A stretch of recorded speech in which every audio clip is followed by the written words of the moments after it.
Ya, halo teman-teman semua. Kali ini saya akan share tentang journey saya atau perjalanan saya ketika mencari tahu atau melakukan riset tentang micro front end. Jadi ceritanya saya ini harus menggunakan micro front end untuk suatu project. Nah, karena sebelumnya belum pernah menggunakan micro front end, jadi saya melakukan banyak riset dan bagaimana sih approach-nya agar bisa melakukan implementasi dengan micro front end. Nah, buat teman-teman yang belum tahu tentang micro front end, ini bisa banyak ya di internet cara-caranya seperti apa. Bisa baca yang dari martinfowler.com, di sini juga ada informasinya, dan juga website-website lain. Nah, salah satu website yang bisa kalian pelajari adalah microfrontends.org. Nah, di sini ada penjelasannya seperti apa. Saya nggak akan bahas lebih detail, hanya bahas beberapa hal yang menurut saya cepat dan gampang dijelaskan gitu. Nah, jadi kalau misalnya aplikasi yang biasa digunakan oleh orang-orang itu ketika development menggunakan monolitik. Nah, monolitik ini sebenarnya nggak ada masalah. Kalian bisa saja develop aplikasi yang bagus. Nah, tapi kalau misalnya aplikasinya semakin lama semakin besar, ini nanti akan kesulitan untuk apa ya? Jadi misalnya ada beberapa tim yang memanage source code bersama. Nah, ini nantinya akan kerepotan. Nah, oleh karena itu, kalau misalnya kalian sudah sampai ke level seperti itu, kalian perlu memikirkan bagaimana caranya agar bisa tetap deploy aplikasinya, tapi tanpa mengganggu tim yang lain. Jadi bisa independen untuk melakukan deployment. Nah, sebenarnya pendekatan micro front end ini sama dengan microservices yang ada di backend. Jadi kalau teman-teman sudah mengerti tentang microservices di backend, nah itu sama dengan micro front end. Hanya bedanya di sisi front end. Oke, di sini ada sampel yang, oke, ini dia, sampel yang cukup menarik ya. Jadi, ketika kalian menggunakan micro front end, itu memungkinkan kalian menggunakan library atau framework yang biasanya itu dia berdiri sendiri. Misalnya tim produk ini membuat aplikasinya dengan menggunakan Angular. Nah, ini yang merah ini ya kotaknya. Sedangkan di bagian yang dalam sini misalnya dia mau buat dengan menggunakan React. Nah, ini dia bagian yang basket dan juga bagian yang tombol buy. Sedangkan untuk card-nya ini bukan card ya, ini Inspire ya. Produk-produk yang related sama produk ini dibuat dengan menggunakan Vue.js. Jadi dalam satu aplikasi itu atau satu page itu bisa punya banyak framework, bahkan vanilla juga bisa sih, vanilla JS. Hal inilah yang dapat mempermudah atau juga bisa jadi disaster kalau misalnya kalian tidak hati-hati ketika mengimplementasikan micro front end. Dan menurut saya untuk yang seperti ini cukup berbahaya kalau misalnya dalam satu page ada banyak sekali framework atau library yang digunakan. Tapi tergantung kasusnya. Kalau misalnya kasusnya memang membutuhkan hal seperti ini, it's okay. Saya rasa mungkin malah lebih baik gitu. Nah, sebenarnya saya pernah baca namanya Facebook Big Pipes. Ya, Facebook Big Pipes ini. Nah, ini tahun 2000 berapa? 2010 kalau nggak salah saya bacanya. Nah, ini. Nah, ini sebenarnya mirip konsepnya dengan micro front end. Jadi setiap dari kotak-kotak ini dia itu berdiri sendiri dan tidak ketergantungan dengan bagian yang lain. Nah, ini sepertinya yang konsep awal mungkin ya yang dibuat oleh Facebook mengadopsi micro front end. Cuma dulu istilahnya bukan micro front end. Oke, jadi setelah saya melakukan riset, saya menemukan beberapa tools yang bisa saya gunakan. Misalnya Single SPA ini sangat bagus sih sebenarnya. Dokumentasinya cukup banyak, library yang disupport dan tools-toolsnya kita bisa create boilerplate dan lain-lain itu sudah ready dan bisa menggunakan React, Angular, Ember, Vue juga ada sih. Saya lupa di mana ininya. Nah, tapi ini yang menurut saya yang paling oke sih. Tapi sayangnya untuk kasus saya itu karena aplikasinya rencananya itu tidak berjalan di web server. Jadi ini nggak bisa saya pakai.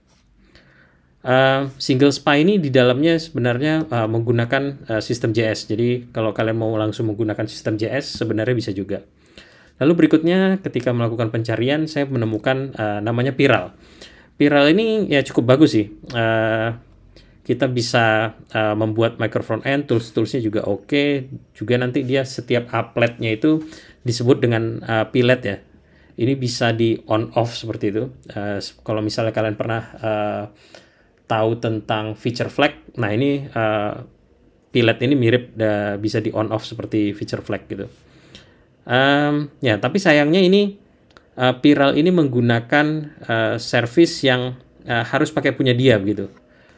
Dia nggak punya, ada sih dia ngasih tahu speknya ada, tapi saya pikir nggak punya waktu untuk membuat service-nya, registration-nya untuk tiap microservice-nya gitu. Atau mereka nyebutnya dengan feed service gitu ya. Lalu berikutnya ini cukup oke. Jadi di Webpack 5 itu ada namanya fiturnya Webpack 5 Federation, Webpack Federation.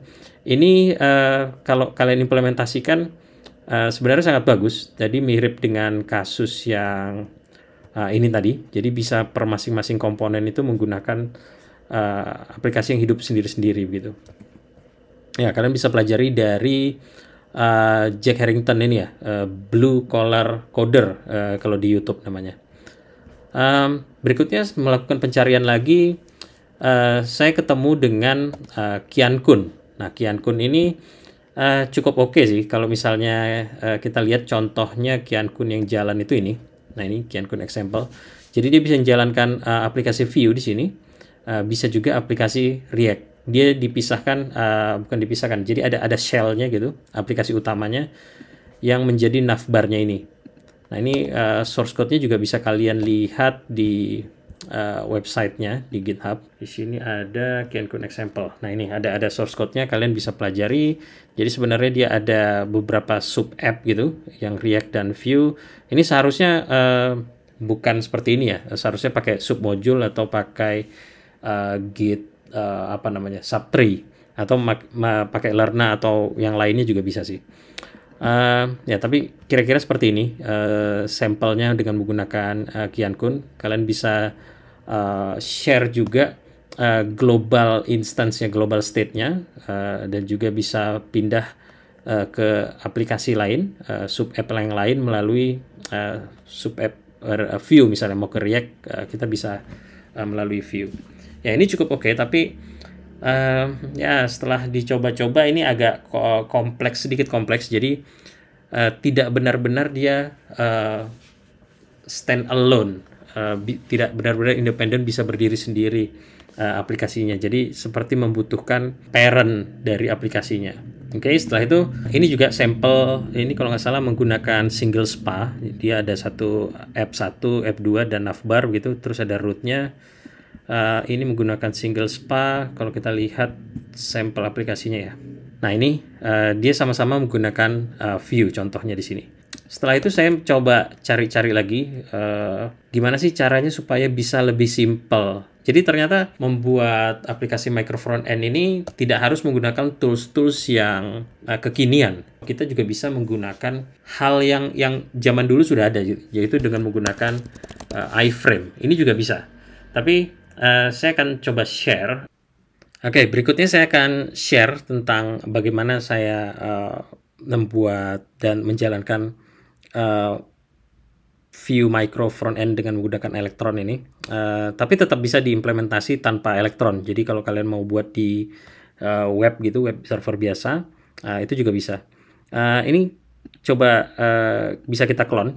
Sekarang kita cek isi build SH-nya. Mungkin ini kita perlu sedikit update kodenya, jadi saya mau pakai yarn dulu seperti ini. Oke, setelah itu kita coba jalankan build SH. Nah ini akan melakukan instalasi di parent aplikasi utamanya. Ya akan ngedownload dependensi, lalu melakukan build, lalu nanti masuk ke tiap-tiap folder dari micro app-nya. Juga nanti melakukan build dan destination-nya ke direktori utama. dengan nama disk dan menambahkan applets F1. Nah, ini kita tunggu prosesnya hingga selesai. Oke, ternyata udah selesai. Nah, ini kalau sudah selesai, kita bisa masuk ke disk, kita lihat isi disk. Nah, ini seperti ini. Jadi yang ini adalah main app-nya, sedangkan applet ini kalau kita lihat, ini adalah F1 dan F2. Nah, ini kalau misalnya kita save seperti ini, lalu kita buka. Nah, ini jalan aplikasinya. Nah, aplikasinya seperti ini. Jadi kita nanti bisa buka-buka di tiap route-nya. Jadi setiap aplikasi itu nanti punya router sendiri-sendiri. Dan nanti kita bisa juga pindah ke aplikasi yang lain. Oke, ini nggak bisa pindah karena navbarnya ini diset untuk elektron. Nah, sekarang kita coba update supaya dia tidak harus di elektron. Kodenya sederhana. Jadi kita masuk ke app di sini. Nah, app di sini dia menggunakan navbar.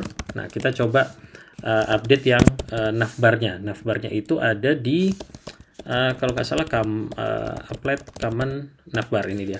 Nah, ini coba kita ganti. Jadi misalnya index seperti ini, lalu ada applets, lalu ini juga applet seperti ini ya. Oke. Sekarang kita coba build ulang, build seperti ini. Oke, sudah selesai. Kita coba save lagi folder disk. Kita masuk lagi ke sini. Nah, ini aplikasinya sudah bisa pindah. Jadi kita bisa berpindah-pindah antar aplikasi, dan setiap aplikasi ini bisa punya router sendiri-sendiri. Ya, semoga video ini bisa membantu buat teman-teman yang mungkin memerlukan implementasi micro front-end yang mirip kasusnya dengan seperti ini. Oke, sekian video kali ini. Selamat bereksperimen dan have fun!